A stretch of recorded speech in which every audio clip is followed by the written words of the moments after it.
গল্প, ছোট গল্প অবলম্বনে আমি এটা সরকারি অনুদানে নির্মাণ করছি।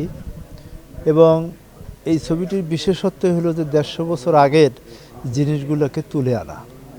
এবং আপনারা হয়তো ইতিমধ্যে জানতে পেরেছেন যে আমি আগের যে অংশটা করেছি সেটা ড্রেস আপ থেকে শুরু করে লোকেশন সব কিছু এইভাবে আনতে চেষ্টা করছি। আজকেও আমরা সেট দেখে হয়তো বুঝতে পারবেন যে সেই ধরনের একটা আবেশ তৈরি করার চেষ্টা করছি। এবং আমি মনে করি যে আমার জীবনে দুইটা জিনিসের প্রতি খুব দুর্বলতা। একটা হলো মুক্তিযুদ্ধ, আর একটা হলো রবীন্দ্রনাথ ঠাকুর। তো কাজেই রবীন্দ্রনাথ ঠাকুরের এই গল্পটি পর্দায় আনতে পেরে আমি নিজেকে খুব সৌভাগ্যবান মনে করছি।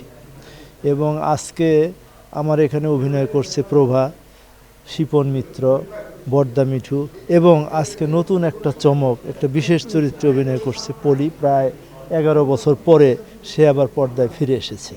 এজন্যে আমি তার প্রতি কৃতজ্ঞ। সে আমাকে যথেষ্ট সহযোগিতা করছে এবং আমি ভবিষ্যতেও যাতে আরও এখন থেকে এটা আবার আমি শেষ করেছিলাম পপিকে দিয়ে, আবার শুরু করছি পলিকে দিয়ে।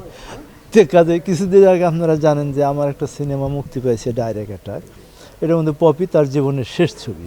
এখানে দুইটা জিনিস কাজ করছে। একটা হলো পলি আমার অনেক আগের থেকে পূর্ব পরিচিত।